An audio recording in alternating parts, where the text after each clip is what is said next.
Hey, what's going on, Guardians? CBL here, coming back at you guys with part 3 of Blkvox and I's discussion on Destiny 2. Last time I think we covered weapons and the subclass of weapons and how they would fit into PvE and PvP. In this video, we're talking a bit more about the effects and changes that are happening in the PvE landscape. There's a huge focus in Destiny 2 on overall exploration, and that's certainly a topic that has got John and myself very excited. So, without further ado, this is part 3 of our big Destiny 2 discussion. Hope you guys enjoy. After that, we want to talk a little bit about PvE. You said you wanted to talk about the impact that dungeons might have on the PvE patrol space, which, by the way, dude, I am so psyched to go on patrols. Dead sectors are going to be so fun to do, along with everything else that... yeah, the lost sectors. Oh, it's going to be so good. It's going to be great. I mean, patrol has been more of like a rep farm than anything over the past 2 years. Yeah. It's just like, I need like 200, 300 rep. Let's go do some VIP missions on Earth. Oh, I need to go farm planetary mats, said no one after year 1. Kappa. I mean, thankfully that didn't need to be a thing. Yeah. I hope they persist with, if they're going to have planetary mats, I hope they persist with the whole, once you've got enough legendary marks or whatever the in-game currency is going to be, you can just buy them. Yeah. Like, patrols have been kind of an afterthought. I mean, yeah, they were fun to go kill the wolves or go kill the taken forces. Again, said no one ever.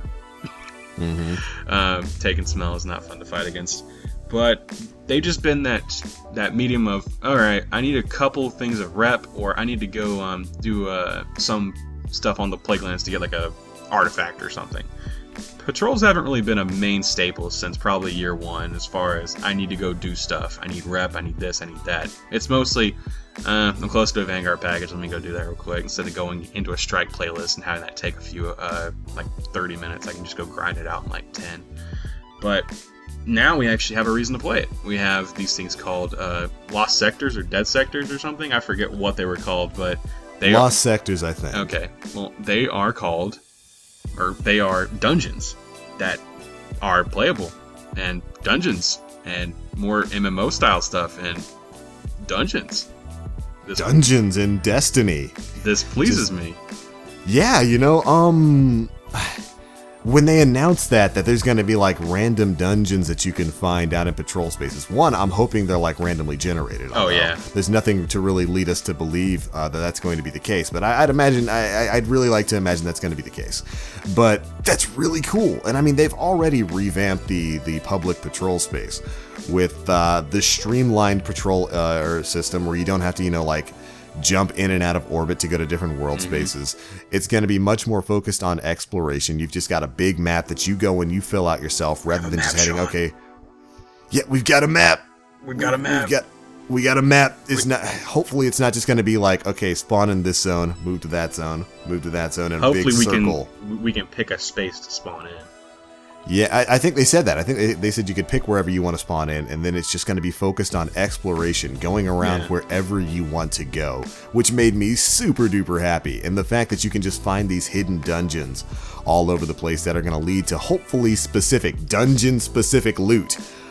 There are bosses I can't wait, there. man. There are bosses there. There are bosses there that you can just go in, finish the dungeon, kill the boss, get loot, come out, and also, along with maps, we have treasure maps. Yeah. Like, I told you, every step forward, Destiny is like adopting more and more of an MMO kind of mindset when it comes to this PvE stuff, which is a good thing, by the way, for anyone who's worried. Yeah, there's going to be treasure maps. You can go on treasure hunts for legendary and maybe even exotic gear. Who knows? Maybe it's going to tie into a few exotic quest lines. Possible. And, yeah, just that small revamp to patrol. I haven't been that excited to just go out into the public spaces and run around for a long time, and I really can't wait. Not to mention that like the European Dead Zone is what how many more like times? Finally, it's like how much more bigger than like Earth? It's like what they say like several times larger. Several times larger, like what we've got in the Cosmodrome right now, or even the Plaguelands right now. Makes me happy to look at. Yeah, it makes me happy to look at, and it's good to finally see, since that was something that was originally planned for Destiny 1. Rip. Right. Rip disc-locked content. Rest in peace. Yeah. But yeah, I'm psyched for the changes that are coming to a PvE space and to patrols. I really can't wait to see how that's going to happen. Oh, by the way, the map will also show you what's going on in the world space. If there's like a public event going on in a certain zone, you can see that on the map and then kind of link up over there. If there's a boss event spawning somewhere, you'll see that and you can link up with other players in that space. Hopefully there's going to be a quick jump option once you fill out the maps that you can kind of jump between the zones. Yeah. But wait, so it's not going to be fantastic. Is it going to be instance based, or is it going to be like something's happening on the map, I can just go there? It's not going to be like 3 separate instances that I have the possibility of loading into. It's just one instance. I have no idea. That is that is the question mark for me, because right now when you're on patrol, you can load into many different instances of a zone. Each zone is instanced or separately. Yeah, like let's say I spawn in the on Earth and I want to go to Rocket Yard. Well, if I go through the Foundry, go through the Divide where the Walker spawns, and I get to Rocket Yard, I have the possibility of loading into multiple instances, but I only get one of those. Mm-hmm. But if the map says that there's an event going on, either that event is happening on every instance across this map, like that world space. World space, every single instance has that event going on, or I'm only in one instanced section in that world space. On that map, I am in one instance, and every single person I will see, if I run around the map like 100 times, I will see the same people in every instance. Same people. Yeah. Which that's probably going to be the case. It's probably just instance via world space rather than via the subsection zones, which is better. Yeah, I mean it's better. Maybe we won't have loading time. Yeah, I'd imagine that was probably a database restriction for Destiny 1. Yeah, and that's why they housed different zones on different server instances. But yeah, I'm psyched about that too. I'm hoping we get to see more of that in the coming weeks, because we're only a few weeks away from E3, which is probably going to be the next time we actually see stuff from Destiny 2. I don't expect to get anything new except for maybe a beta date. I think they're going to show the same trailer, show the same gameplay, but we're going to get a beta date at the end of it. And that's it. That's probably it, and I wish that were now. Well, all right. Anything else you wanted to talk about in relation to PvE? No, I'm pretty sure. I mean, the world spaces are cool, like the new planets, but I'm pretty. Yeah. I mean, I'm pretty good. Other than being psyched for the new strikes, the revamp of patrols. Haven't seen the raid yet, so we can't say anything. All we know, or what I'm thinking, Sean, is we have to go into the tower. Oh, you think the tower's going to be the raid?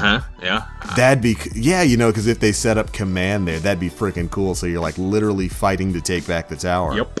I think that's what we're going to be doing. Is we're going to be incredible. We're going to raid the tower, boys. We're going to find our loot. No, we're not. I found my vault. My vault was hidden there. There's my thorn. Gaul's just sitting on top. He's like, "Welcome. You bring light into my lair." I do. Now get your hands off my stuff, because that's not your Yaller horn. But okay, so let's move on a little bit then. The next thing that we had on our list here was a bit of a negative about some of the revelations when it comes to Destiny 2, and it's certainly something I've talked about on my channel already. Mm-hmm. But the confirmation that Destiny 2 is going to be 30 FPS on console specifically being like PS4 and probably Xbox's Project Scorpio, although it has not been confirmed whether or not Scorpio is going to be 30 FPS or 60 FPS. I've mostly said my piece on this. The PC version of the game is going to be 60 FPS. Actually, as a matter of fact, it's going to be better than that. It's going to be frame rate uncapped. It's going to have native 4K support. And by the way, bruh, what do you mean, bruh? But some people are salty about this, man. They're salty about Destiny being 30 FPS on console. And my sentiments were, yeah, 60 would have been better. And 60 is going to be a better experience on PC. It is. It's going to be an objectively better experience. But Destiny 1 is already a 30 FPS game. It plays fine. It's super good. It's super fun. it basically means there's going to be no change with Destiny 2. It's going to feel like Destiny 1 did. Yeah. And ultimately, that's not really a huge problem. It's a little disappointing because, of course, we wanted that 60 FPS gameplay on console, but really, it's not too big a deal. I will say this. If you expected it to be 60, you would have had to... It basically would have been PS3 graphics on a past gen engine. Like, Destiny 1 is designed to run on a PS3 and Xbox 360. Those were the development limitations. So, granted, it ran like poop. It was 30 FPS, and it didn't really look all that great. But if going forward into Destiny 2, you expected 60 FPS, it would have had to look exactly like Destiny 1. Now that they've lost the 360 and lost the PS3, they can put infinitely more effort into the graphics of the game. But that also comes with a bit of limitations. Yes, it's going to performance hit. Yeah. You're going to get a better look at the game. The game is going to look phenomenally better than Destiny 1. They are able to do much more with the graphics. But now that you can develop for the new system rather than a past system and have it run on that system, you may run into some walls, which, granted, is going to happen on console. I think it was Luke Smith said in the interview that it wasn't the GPU that was the problem, it was the CPU. The PS4 AMD CPU? Yep, the PS4 Pro's CPU could not handle 60 FPS. It just crashed flat out. I think they loaded it into the European dead zone, crashed immediately. They said, okay, we're gonna have to take... It's a CPU bottleneck. Peel it back a little bit, yeah. And you know, that's ultimately it. The PlayStation 4 and even the PlayStation 4 Pro, because they did not change the CPU for the PlayStation 4 Pro. They overclocked the GPU, I do believe. But ultimately, it's just not a powerful enough console. It's not powerful enough to run Destiny the way they want it, with all the visual effects that they have. They could certainly dumb down the visuals and run it at 60 FPS, which actually I think a lot of people, there are some people out there who would be fine with that. It could look like Destiny 1 and run at 60 if you really wanted that.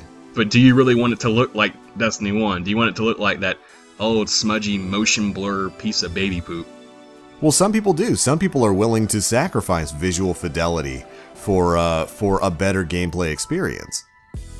It's why some people back in the day, one of the tricks you could pull on certain games in like on PS3 and on Wii U, this actually worked. If you go into your output settings and you change from 1080p to 720p, games that play at 30 FPS will suddenly play at 60, and it provided it was an uglier, not ugly, but it was a smudgier looking visuals, but it played better, it played smoother, and there are people who are perfectly fine with that, and there are people who are perfectly fine with playing the game at 30, because again, Destiny 1 plays at 30 FPS. Destiny 1 is a fantastic game. Destiny 1's a fantastic looking game, and Destiny 2 is still going to be a fantastic looking and playing game. We're not saying that it's going to be dead because it's not 60 FPS on console.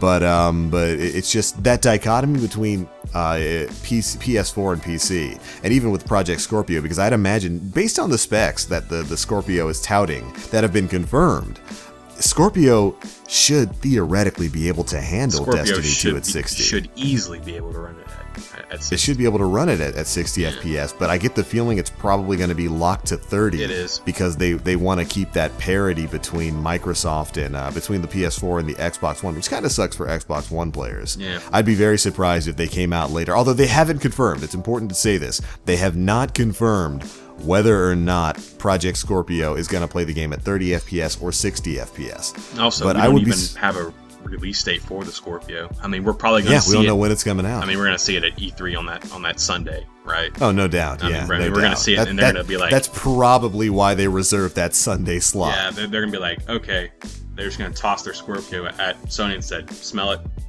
Smell it. It'll be really interesting if, during that press conference, they show off Destiny 2 and say, in Destiny, you'll be able to play Destiny 2 in 60 FPS on Project Scorpio.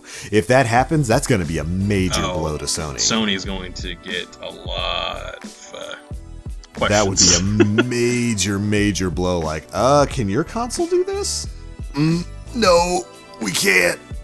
But I would be surprised if the game came out at 60 FPS on Project Scorpio. Although it's 60 FPS on PC, so who knows? It might wind up being the case. Yo, Sean. And Eat? What if Sony comes to E3 and has like another console and says, "This is our Scorpio answer"? I would be so mad because I just bought this freaking PS4 Pro a few months ago, and it's like, come on. I would totally sell like both my consoles to get it. I'm not gonna lie. Yeah, I would be a little bit upset, but I fully expect Sony to announce like some kind of new console within the next year, because if Scorpio winds up being everything its specs say it can be, yeah, it's going to wind up being an eventual problem for Sony, especially if Microsoft can actually court developers and have them come to develop on the Scorpio, which there's been a lot of murmurings about, that the Microsoft architecture for the new Xbox One is really, really easy to work with. Yeah. And is really, really strong, and is allowing a lot of developers to do things that they can't because of some of the CPU limitations on the PlayStation 4. As a side note, can you fathom that we're already at the end of a console generation? Can you fathom that? That's like, seems like time has flown. All right, and that's probably going to be a good enough stopping point for this video. We certainly got a lot of thoughts in about how we feel Destiny 2 is going to handle PvE, and certainly we got out our hopes that Bungie's going to take the lessons that they've learned from the first game in this series and apply them to the games coming in the future. And if they do that, well, Destiny 2 is going to be in a pretty good spot. But anyways, that's it for this one, guys. Thanks so much for watching. The final part, Part 4, should be coming out sometime tomorrow.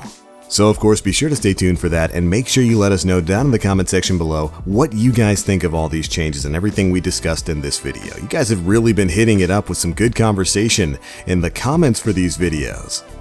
So definitely make sure you keep that up. But alright, it's going to be it for this one, guys. Thanks so much for watching. We'll see you in the next one. And as always, I am TheBlackLink. You Guardians, stay frosty. And we'll see you in Destiny 2.